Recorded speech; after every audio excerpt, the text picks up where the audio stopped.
I smoothed the silk of my blouse for what felt like the 100th time, though I knew no one could see the subtle wrinkles except me. The view from my apartment window stretched across the city skyline, gleaming in the late afternoon sun, and for a moment, I let myself imagine the life I always wanted, the life I had built from scratch, far from the shadow of disappointment. My phone buzzed against the polished oak desk, a sharp reminder that the past has a way of sneaking up when you least expect it. I glanced down. A message from Mom. My chest tightened. "We'd like to come to your gala next month. Hope we can make it." I stared at the words, my mind flipping through memories I'd buried carefully. The hurt, the sting of being overlooked, the night they chose a party over me, over my big moment, flashed in vivid color. And yet, beneath the flicker of old pain, there was pride. Immense, quiet pride.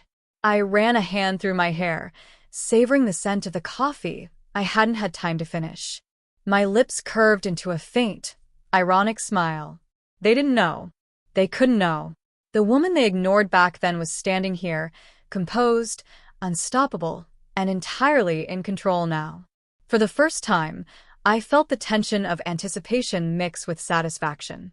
Soon, very soon, they would see. And they wouldn't recognize the girl they once dismissed, the girl who had risen, quietly, to something magnificent.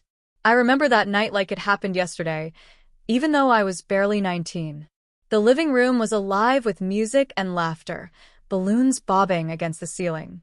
My parents had insisted on throwing a grand celebration for a distant cousin's engagement, one of those parties where everyone smiled politely while pretending they cared.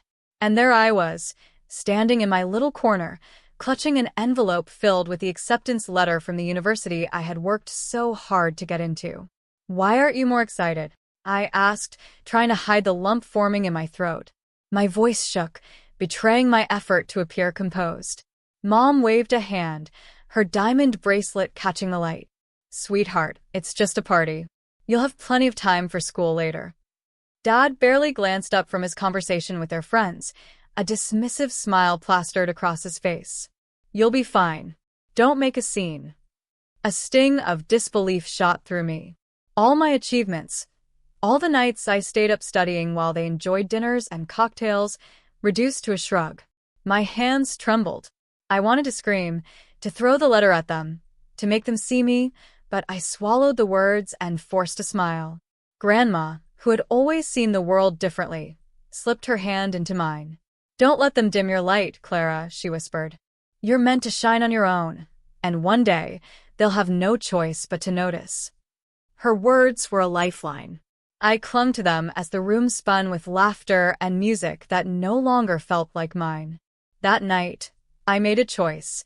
I would not wait for their approval, nor would I depend on their presence to validate my dreams. I would step out on my own, carry my ambitions quietly but fiercely, and prove, not to them, but to myself, that I was worth more than their fleeting attention. As I left that house that evening, the cold air hitting my face, I felt a strange mixture of pain and liberation. The world outside was vast, and I was determined to carve out a place where no one's disregard could hold me back. That letter in my hand was more than an acceptance. It was the first step toward a life they never imagined I could claim. The first months after leaving home were harder than I imagined. I moved into a tiny studio apartment in Brooklyn, the kind with creaking floors and a window that barely let in sunlight. The acceptance letter was my constant reminder, but reality demanded more than dreams. I took odd jobs, barista shifts, freelance writing, part-time tutoring, anything that would keep me afloat while I figured out the next step. Nights were the hardest. After everyone else had gone to sleep, I'd sit cross-legged on my worn carpet, staring at the ceiling, wondering if I was making a mistake, questioning if I was strong enough. It was during one of those lonely nights that I met Evelyn, a seasoned art curator who frequented the little coffee shop where I worked. She noticed my sketches tucked into a notebook I carried everywhere. "You have talent," she said one evening, her eyes studying the rough lines and shading. "But you need discipline, guidance, and courage to show it to the world." Her mentorship became my lifeline. Evelyn taught me how to navigate the art industry, how to pitch, how to negotiate without selling myself short. I learned to stand my ground, even when clients doubted me or men in the field dismissed my ideas. Every small success felt monumental. The first commission, my name on a gallery invitation, the first client who genuinely believed in my vision. I worked in secrecy, knowing my parents had dismissed me before. Social media posts were carefully curated, vague glimpses of life that revealed nothing. They didn't need to know, not yet. I wanted to grow on my own terms, without their judgment or interference. Months turned into years. My studio grew, my gallery connections expanded, and my reputation as an emerging artist flourished. I bought my first apartment, decorated it with pieces I had created and acquired, each item a silent testament to the nights I spent doubting and building simultaneously. The scent of linseed oil, the soft texture of canvases under my fingertips, and the subtle hum of jazz in the background became the soundtrack of my new life, one I had crafted with resilience, patience, and relentless determination. I often thought of that envelope, the acceptance letter from university, and Grandma's words. Every step I took was in honor of the girl they overlooked. I didn't just want to succeed. I wanted to thrive in a way they could never ignore. And as my name began appearing in exhibitions, articles, and invitations, I allowed myself a quiet satisfaction. I was no longer the girl who waited for their approval. I was Clara, the woman who had taken the hurt, folded it into determination, and built a life so full that the echoes of the past could never reach her again. The day finally came. I had sent the invitations to my annual gala weeks ago, deliberately keeping the list curated, exclusive. It was a celebration of my gallery's latest success, a culmination of years of quiet struggle, late nights, and relentless effort. When I saw the familiar faces of my parents among the RSVP list, my chest tightened for a moment. But the thrill of the impending reveal overpowered the flicker of nerves. I had prepared meticulously. The gallery space gleamed with polished hardwood floors, sunlight streaming through the skylights, and the walls adorned with pieces that bore my signature vision. Crystal chandeliers hung overhead, reflecting light in soft, mesmerizing patterns. The scent of fresh flowers mingled with the subtle perfume I wore, an invisible but confident declaration that I had arrived. When my parents stepped inside, I let them take it all in. Mom's eyes widened first, scanning the room, the art, the guests, many of whom were notable figures in the art world. Dad's mouth hung slightly open, his posture stiff. I let silence hang between us for a heartbeat, letting the awe settle in. I approached them with a calm, measured smile. "Welcome," I said, my voice steady but warm. "I'm glad you could make it." Mom's gaze flicked to my hands, the diamond ring I had picked for myself years ago, and then to the walls adorned with my work. "Clara, this is incredible," she whispered, almost as if she were afraid speaking louder would shatter the illusion. I gestured toward the exhibition catalog on the table. "Everything here is part of the collection I've curated, invested in, and built over the last decade. The gallery, the clientele, even the apartment you've probably seen me posting photos from, it's all mine." I watched them process my words. Dad swallowed hard, the pride and shame warring in his expression. Mom's hands trembled slightly as she clutched her purse, finally meeting my eyes with a flicker of understanding and disbelief. I didn't realize," she murmured. I shook my head gently, a small, ironic smile playing on my lips. "You didn't need to realize, not back then.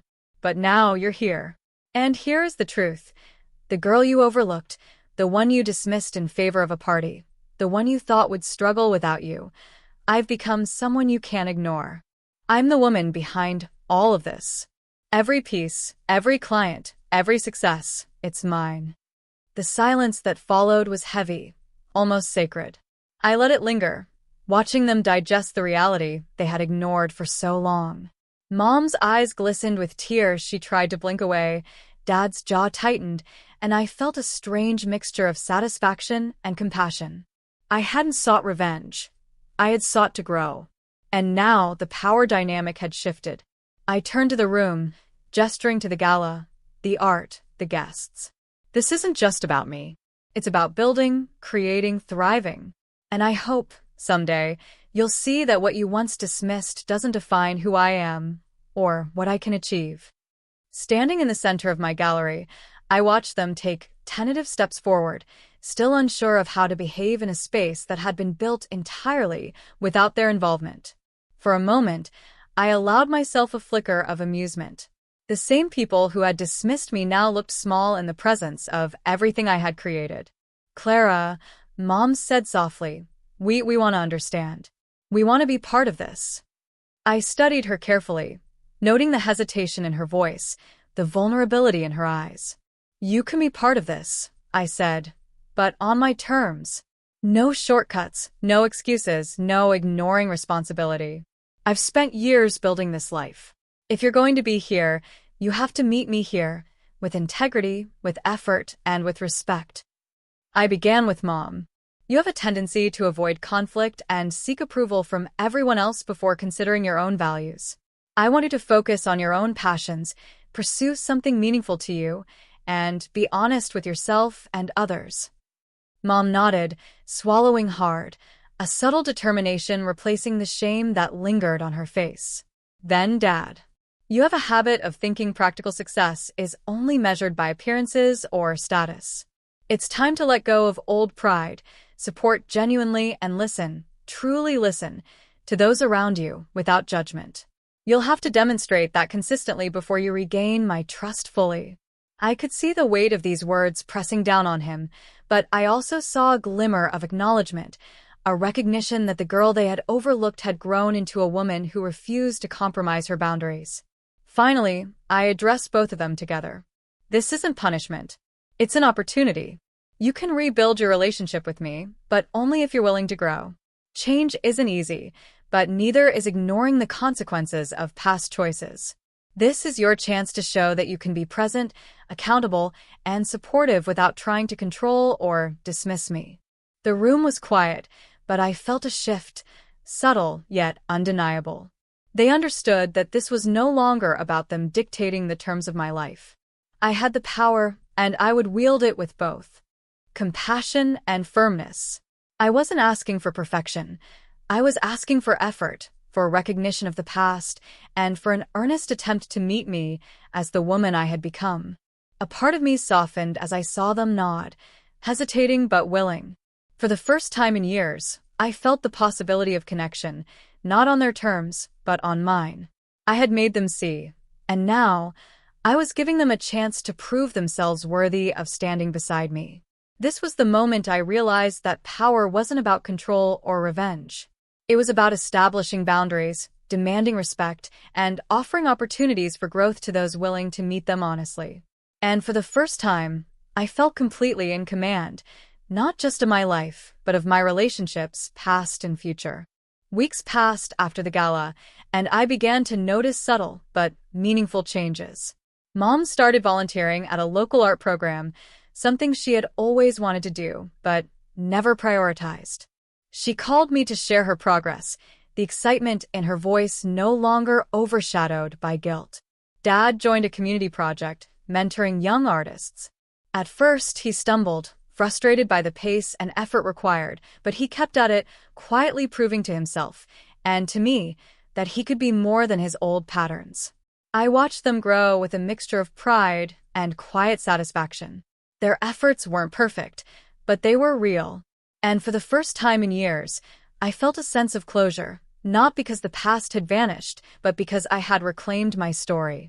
I was no longer defined by their choices, their dismissals, or their absence.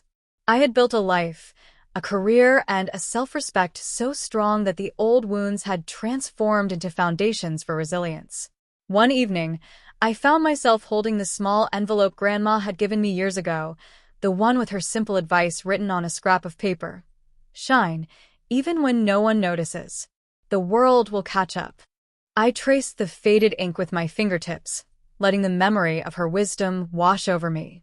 It had guided every step, every sleepless night, and every hard-earned victory. I smiled softly, realizing that the woman I had become, the woman my parents were finally meeting, was someone I could always be proud of. I had learned that empowerment didn't mean erasing the past. It meant embracing it, learning from it, and using it as a springboard for growth. As I looked out across my gallery one quiet evening, sunlight filtering through the skylights, I whispered to myself, a voice steady and filled with warmth and strength. I am the woman they chose to overlook, and now I am the force that shapes my own world. It wasn't triumph over them that mattered. It was the triumph over doubt, over fear, over the years of waiting for validation that never came. I had given myself the recognition I deserved, and in doing so, I had created a space for others to do the same. My journey had been long, painful, and beautiful, and now it was fully mine.